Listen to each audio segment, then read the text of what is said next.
Could an 11th hour surprise swing Sunday's election in Turkey? After 2 decades in power, it's always going to be close as Recep Tayyip Erdogan faces a mostly united opposition. Still, the charismatic leader of the Islamist-rooted AK party controls all the levers of power and still commands a loyal following. Now, 3 days out, the shock withdrawal of third-party candidate Muharrem Ince, with a niche following among younger voters, will ask if this is a game changer. Could the opposition score a first-round knockout against the incumbent? Polls already suggested that Kemal Kilicdaroglu had more than an even chance in a runoff. Now, after managing to unite 6 disparate parties behind his name and the sudden pullout of a 7th, what to expect in the run-up to Sunday, during the vote, and of course once those ballots have been cast. Today in the France 24 debate, could Erdogan lose this time? And joining us from Istanbul, Yusuf Erim, editor-at-large for TRT World. Thanks for joining us. Thanks for having me. From Washington, Merve Tayroğlu, Turkey coordinator at the Project on Middle East Democracy. Welcome back to the show. Hi, thanks for having me. Sociologist Nevzat Çelik is at the Paris School of Higher Learning, EPHE. How are you? Thank you. Thank you for inviting me. And we're also pleased to welcome Borzo Dargahi, international correspondent for The Independent. I understand your bags are packed. I'm ready to go back to Istanbul on Saturday. On Saturday, okay. The France 24 debate, where you can join the conversation on Facebook, Instagram, and Twitter. The hashtag is F24debate. He's not just any third-party candidate. Muharrem Ince finished runner-up to Recep Tayyip Erdogan last time around in 2018.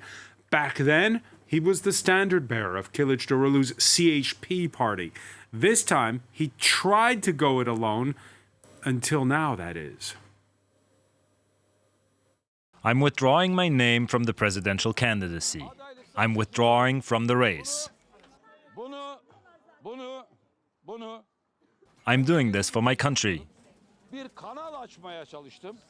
I tried to provide a new channel for the voters, but I failed. If the opposition loses the election, they will blame us. Let's not give them any excuses. Interesting, Borzo Dargahi. He did not issue a formal endorsement, by the way, of Kemal Kilicdaroglu. I mean, look, his poll numbers had just dropped so much. He could say that he's doing this out of the goodness of his heart to help the opposition and so on. But the bottom line is, he had gone from like a high of maybe 5, 6, 7% at certain points to like 1 or 2%. And, you know, it was just going to be very embarrassing for him, very humiliating. There was some salacious stuff, sex tapes, very, very kind of explicit photos posted on the internet of him with alleged sex workers. He said they were deep fakes, but it was very embarrassing for him and his family. And so he dropped out because he was going to perform pathetically.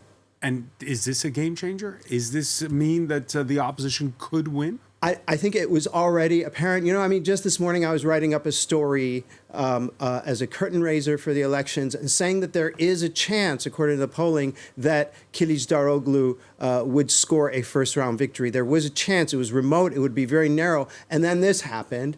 This will give him a little bit of support, according to the polls. 50% of his of Muharrem Ince's supporters would vote for Kilicdaroglu. 22% would vote for Erdogan. Others don't know what they'll do. So I think it would give him a little boost. Here's the thing, though. The very important thing is that none of the polls take into account Turks who vote abroad. And 60% of Turks who vote abroad are supporters of Erdogan. And that will give Erdogan a little bit of a boost. So the polls are a little bit skewed. Anything could happen in this race. All right, anything could happen. Yusuf Erim, do you see the possibility of a first-round knockout? I see the possibility of a first-round victory by either candidate. We need to remember now, with only 3 candidates, the possibility that this ends in round 1 has now been greatly amplified. Muharrem Ince's supporters are a very small niche of supporters. So their behavior going forward, who they'll vote for, it's really hard to predict. So it's hard to predict who this is going to change the game in favor of. People assume Kilicdaroglu because Muharrem Ince being the former CHP candidate, but one of the reasons why Muharrem Ince left CHP and ran on his own was because of the ability to not be able to get along with Kılıçdaroğlu.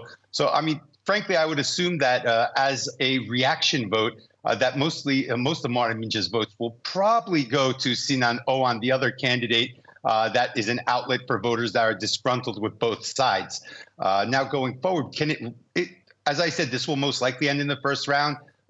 Both candidates are very, very close. Kılıçdaroğlu might have a little bit of a lead. I think Borzu made a very important comment saying that foreign Turks haven't been factored in to many of these polls. I think there's two other very important segments that haven't been factored in either. I think state employees haven't been factored in.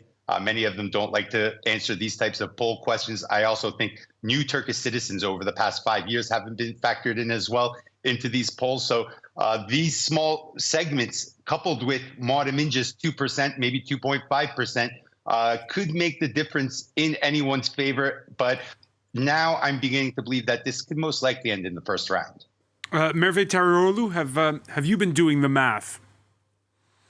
I mean, yes, but I agree with the previous speakers. I think it's really, this election is up for grabs. I do think Ince's decision to not run anymore has made it significantly more likely that we will have a winner this Sunday. And that's what I'm really betting on at this point.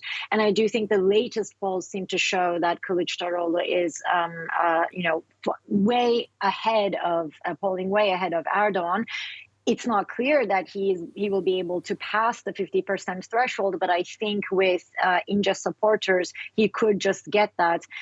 We really don't know where these Ince supporters are going to go, but I mean, from the polling that I've seen, it looks like at least 50% or more than 50% seem likely to defer back to Kılıçdaroğlu. So and he seems to be only half a percentage point or so behind the 50% threshold. So this could really amount to that final push that he needs to win this in the first round. And Murphy, there's the Turks abroad that Borzu mentioned. There's the civil servants who vote early, as was just mentioned by Yusuf. What about the undecided voters? The undecided voters, I think, are the biggest, most important block moving forward. I mean, this is why we're seeing a 50-50 chance for Erdogan and his main opposition, Kılıçdaroğlu. I think both campaigns have been trying really hard to get to these undecided voters. I will say, I think they are, from the way the polls have been coming out, I think these are likely Kılıçdaroğlu voters who are not yet ready to admit that to the pollsters. So I think we will see a bigger sway there. And it's true that normally a majority of the voters abroad support Erdogan, but we also saw record levels of participation. I think it's important to note that in the last 5 years, there's been a lot of emigration outside of Turkey. So a lot of these voters, new voters abroad, are, I think, opposition supporters who have had to leave the country due to the devastating economic crisis. And I would assume that the votes for the opposition abroad have increased this time around. Yeah, lots of variables, Nevzat Çelik. Is this, you agree with the rest of the panel? I'll get your first off on Ince. How does it move the needle? Well, I agree with most of the speakers here, and but we have to remember the Kılıçdaroğlu, head of the CHP, the CHP, and also is running for the president election for Turkey, has become the head of the party after the sex tape scandal over the previous president of the CHP, Deniz Baykal.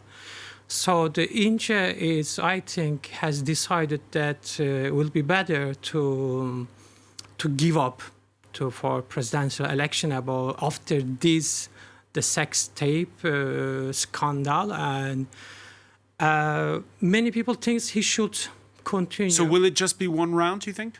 No, I don't think so. It will go to a second round. Interesting. And why do you think it'll go to a second round?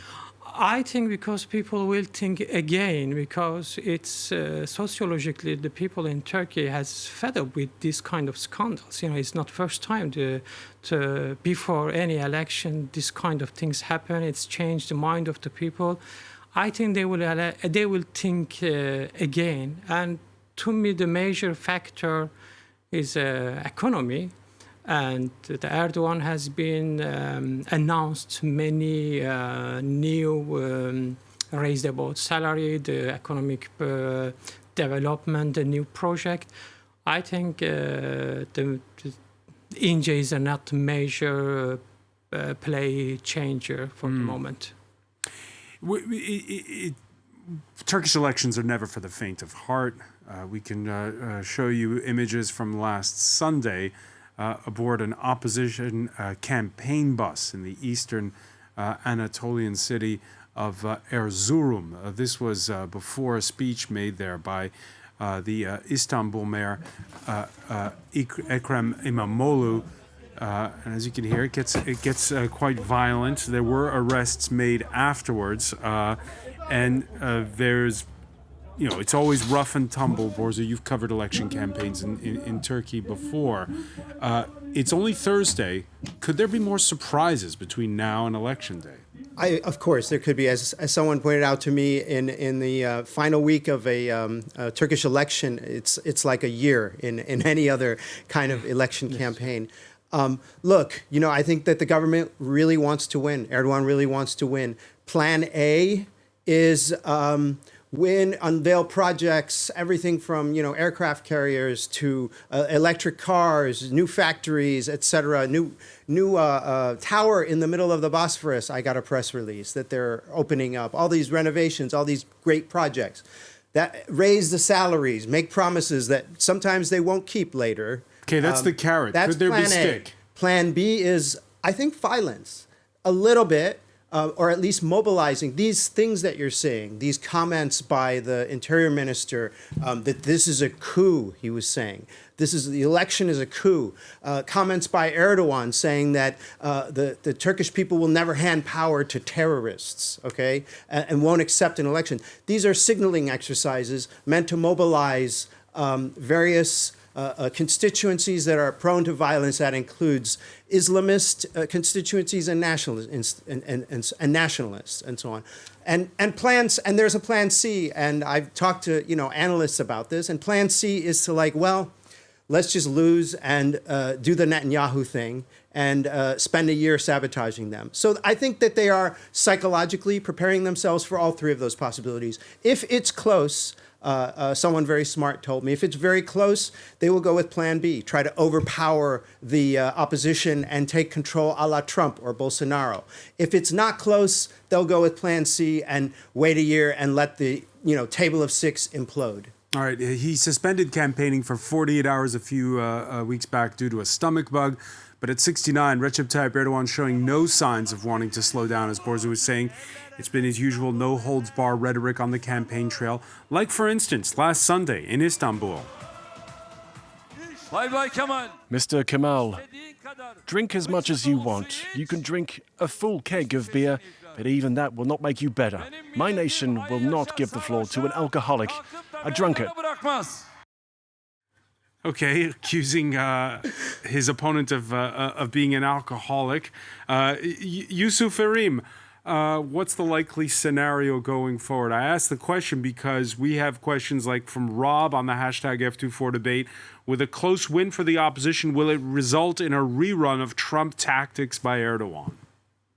Well, first of all, I just want to add to the supposed prediction that there could be violence. When we, to be able to predict behavior, you look at historical precedent. And after democratically held elections in Turkey, there's never been a violent transfer of power. It's always been peaceful. And I do believe that it will be peaceful going forward if there is a need for a transfer of power. When we look at the polls, yeah, they're close. It could be a very close victory. It could be a victory that could have a couple 100,000 votes in between. And that's going to be at times questionable. But will there be a rerun a la 2019? I think in 2019, the government saw how the voter reacts to a rerun, whether it was warranted or not warranted. This is the municipal elections.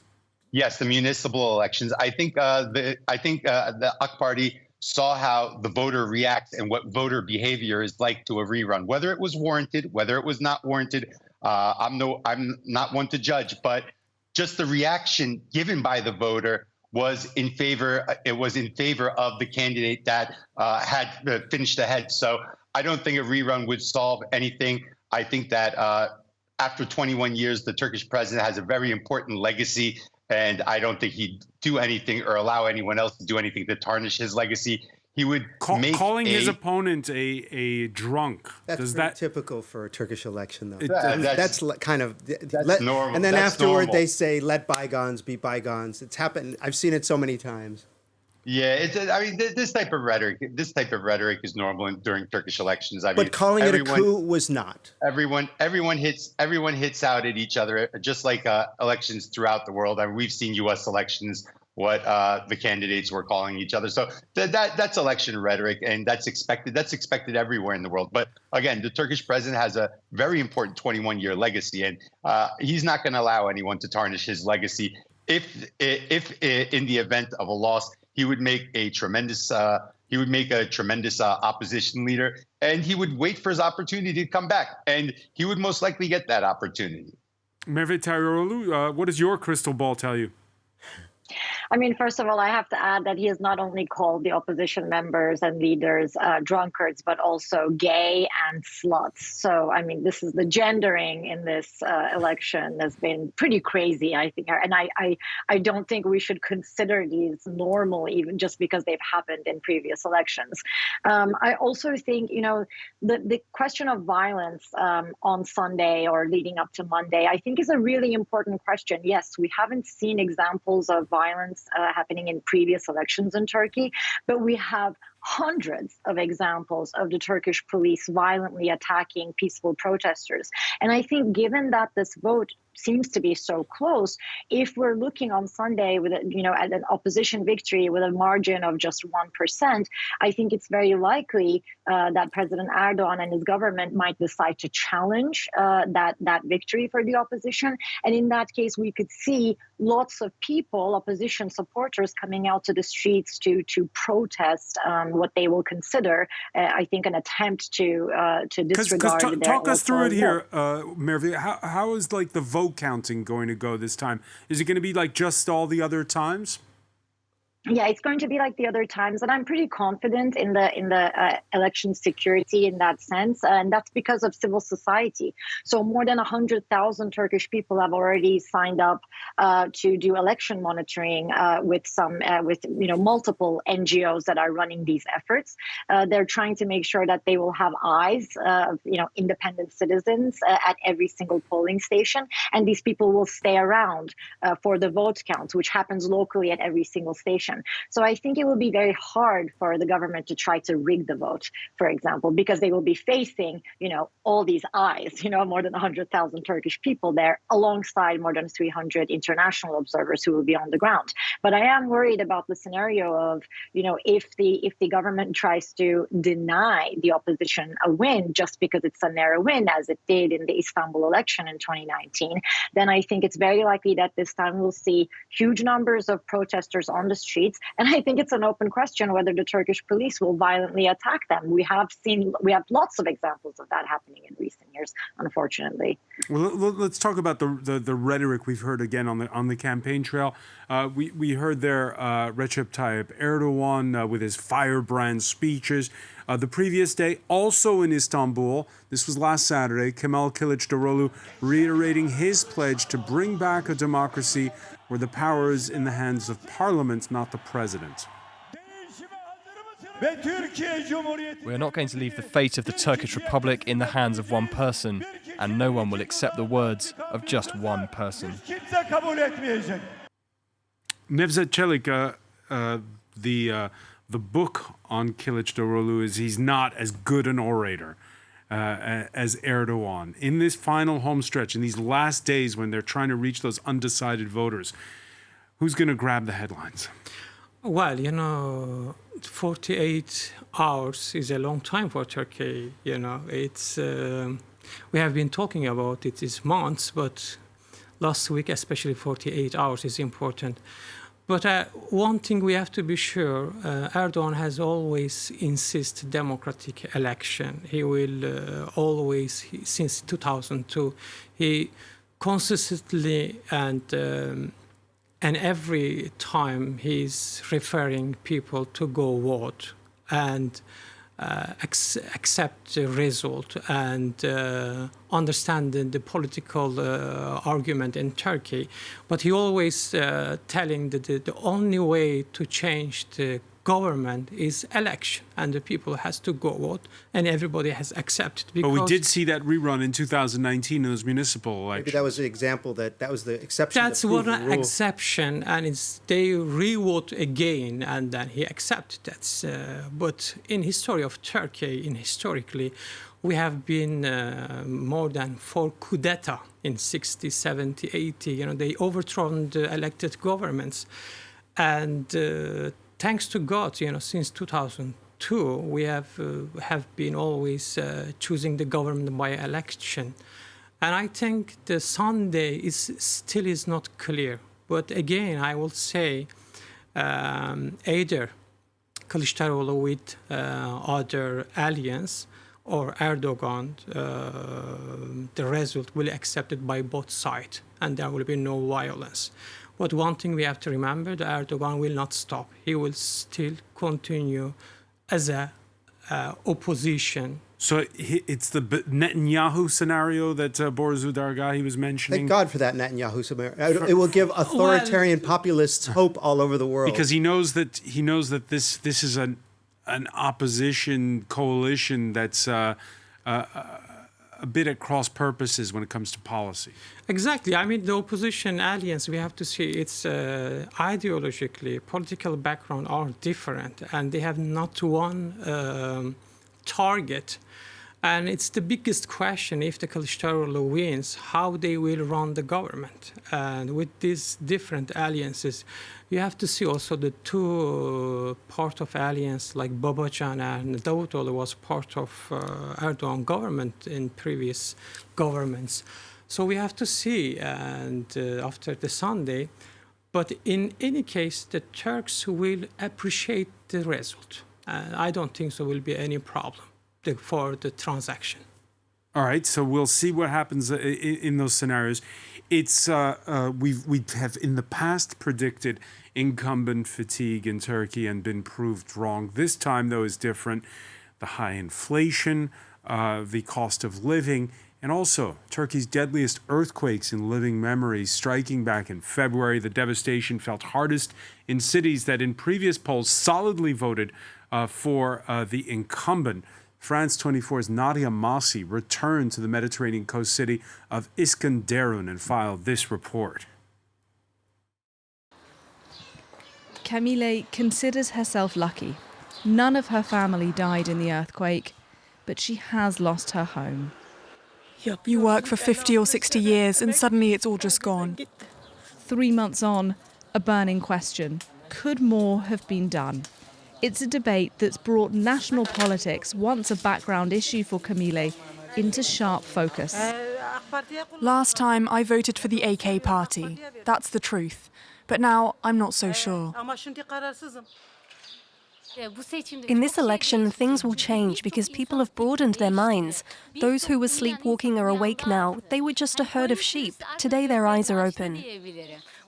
We leave Savda trying to persuade her mother not to vote for Erdogan.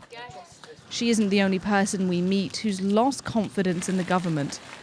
Walking through Iskenderun, it's clear why.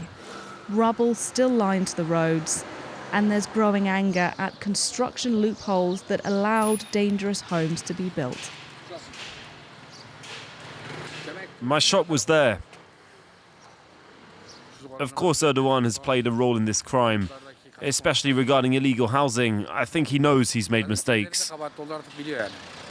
Once loyal to the president, Metzan has decided to cast his ballot for the opposition for the first time. As well as the quake, Erdogan's handling of the economy is another key issue for voters. The economy, the innovation of the defense industry, architecture, bridges, just to name a few examples. From A to Z, Erdogan is the person who understands everything. If he wins again, such good times will continue. I believe our economic issues, especially how the dollar's risen against the Turkish lira, is a result of the AK party's decisions. I think it's time for new blood. For years, Erdogan was politically untouchable here in southeast Turkey. These are AKP heartlands, and indeed, his party won this city by a landslide in the last election. But amid the devastation, there are signs that support is now starting to waver, and the opposition could do better than they've ever done before.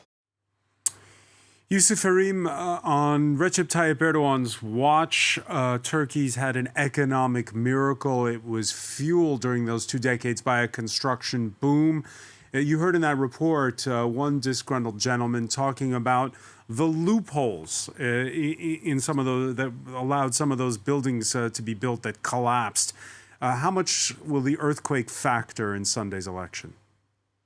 I think it'll be an important factor, and it's really hard to judge the psychology of earthquake victims when they go to the ballot box, because there'll be some that want to support the opposition because they've lost so much. There'll be some that want to support Erdogan because they're seeing him begin the rebuilding process, and it has been very, very quick, yielding tremendous results, and they'll want to see that continue. They won't want to see the rebuilding put in jeopardy. So it's hard to judge how they'll react, but when we look at the past 20 years, it's very important to understand that earthquake building licenses are given out at a municipal level, not at a federal level, not at a presidential level. The only building licenses or the only intervention of the federal government when it comes to construction is TOKİ, the state building agency, housing agency, and TOKİ had a stellar performance but a lot of these during are the AKP earthquake. Municipalities. Oh, a lot of these, some of them are AKP municipalities, some of them are CHP, some of them have switched over the years.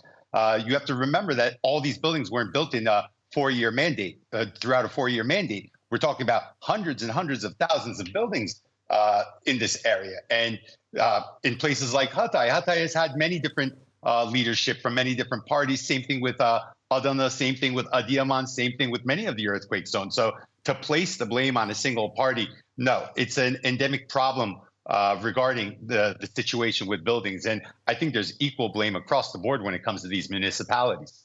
Merve Tariyorlu, equal blame? No, I mean, clearly this government that has been giving up all the public tenders and controlling, most of the economy with its for the last 20 years with a huge network of crony capitalists. I think they are the ones to blame, and I think a lot of voters are seeing that. Corruption has been a huge part of the AKP's rule in the last 20 years, and this earthquake has made that more clearer than ever. It's really laid it bare in front of all of us.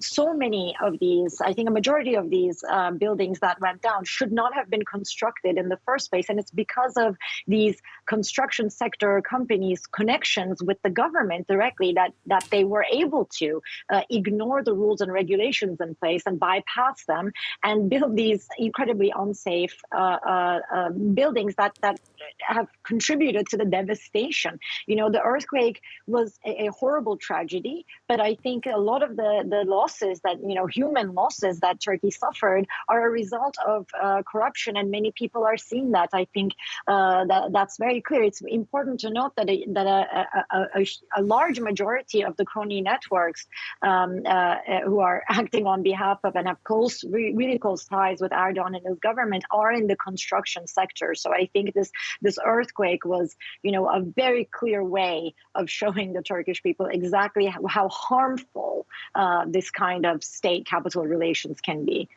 Nevzat Çelik, you agree? Well, I agree with Yusuf, but partly it's also I agree the critics.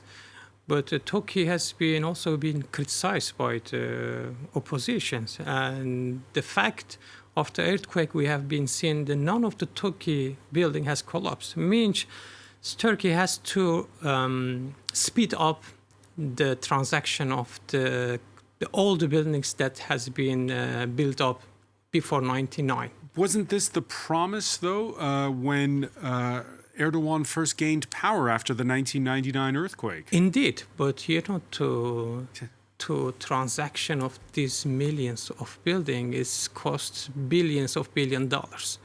And I think now they have to speed up, but also it's not easy when you transaction any building. For example, in Istanbul, you have a lot of process to speed up.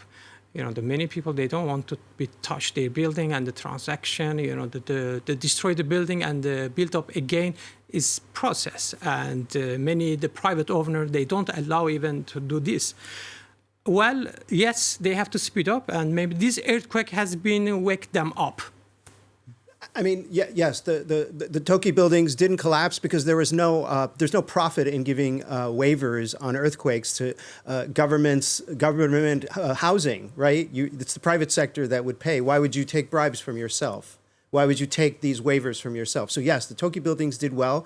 Actually, the most powerful insha'at, the most powerful and most well-connected construction companies did pretty okay in this earthquake. It was at a lower level, and the more medium-sized developers that did really badly. None of that matters. The bottom line is Erdogan and the AKP. I'm sorry, Yusuf. Yusuf is my friend and colleague. We talk a lot. Merve, too. But both of these people I really respect.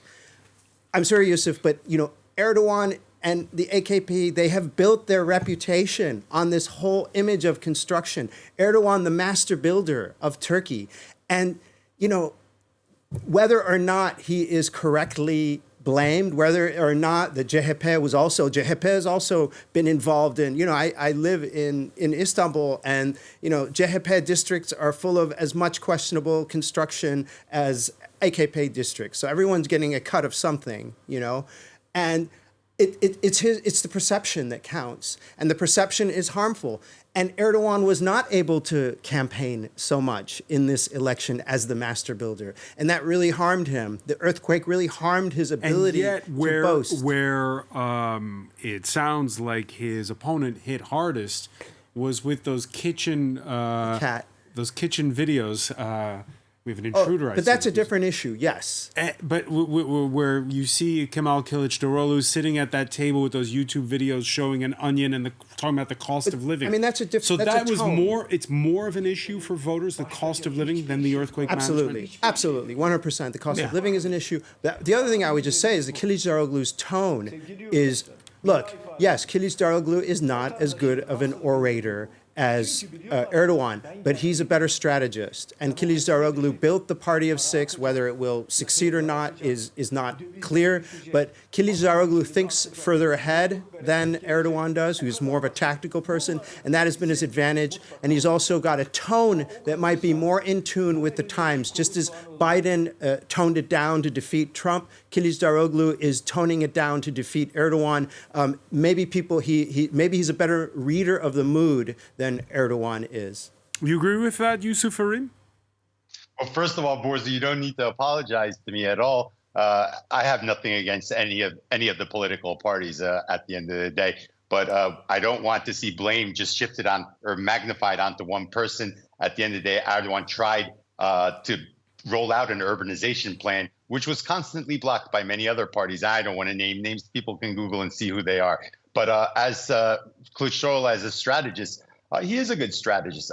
He was the architect of this opposition alliance, and he built this back about, probably I would say he started about 4 years ago. So it's been quite a process getting all these political parties together.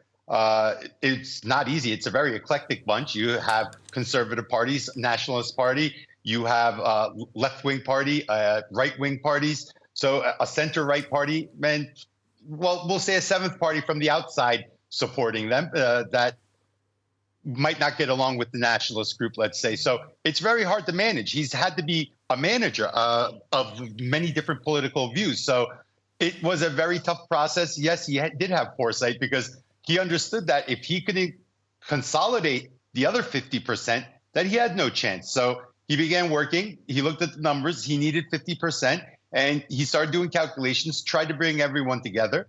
But it's very important to understand this. What brings everyone together here is Erdogan.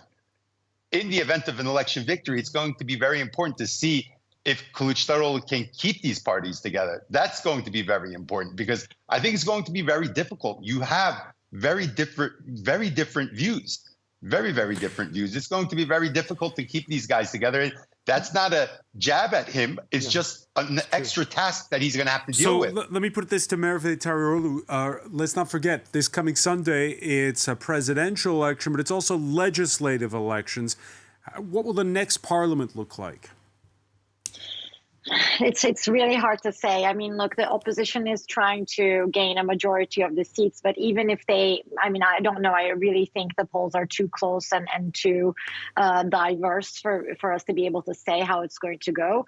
Several scenarios could happen. We could have an opposition president facing a majority AKP MHP bloc in parliament. We could have the other way around. It could be Erdogan president again, but we're facing a legislature, a parliament that is controlled by the opposition.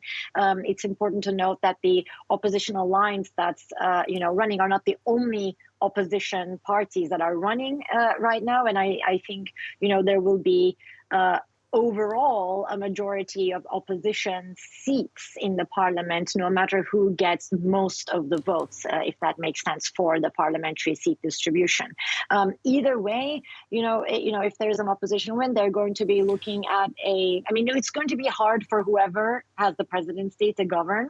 But at the same time, the presidency has so much power, thanks to Erdogan's changing of the rules and the constitution, that they could implement certain policy changes that I think that everyone is trying to do without necessarily resorting to the parliament. But it's going to be difficult because either way, the parliament is going to, challenge the presidency unless if either Erdogan and the AKP versus the opposition just win both. Mevzat Çelik, we've heard many versions of what the swing constituency will be.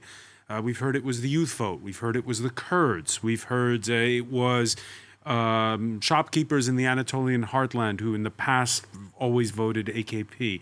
What's the constituency you'll be paying attention to most on Sunday? Two most important factors. The first is youth, which 5 million youth will vote first time. And also the Kurds, the 10% of the Kurds votes are important. And that's why the last week campaign of Erdogan was in southeast, the Kurdish populated cities.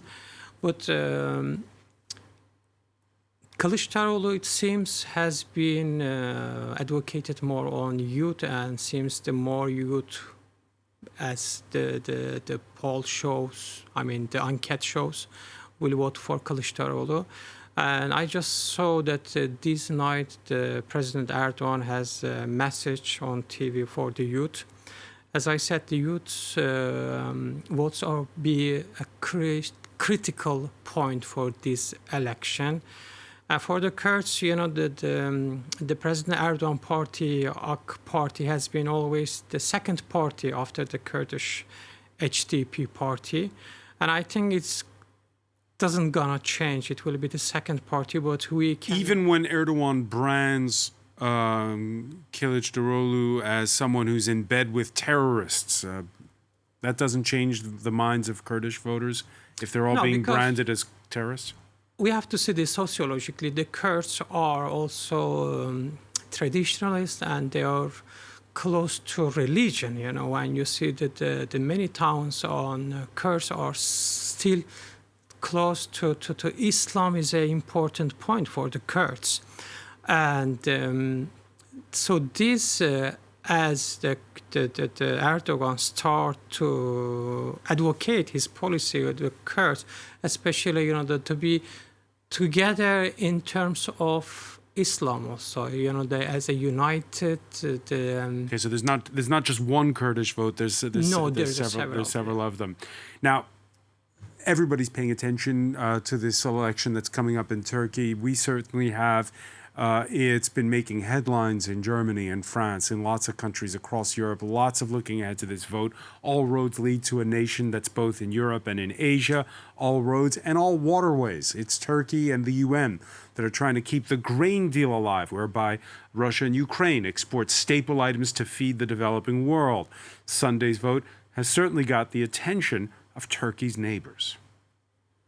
I take the opportunity to wish our Turkish colleagues a successful holding of general elections.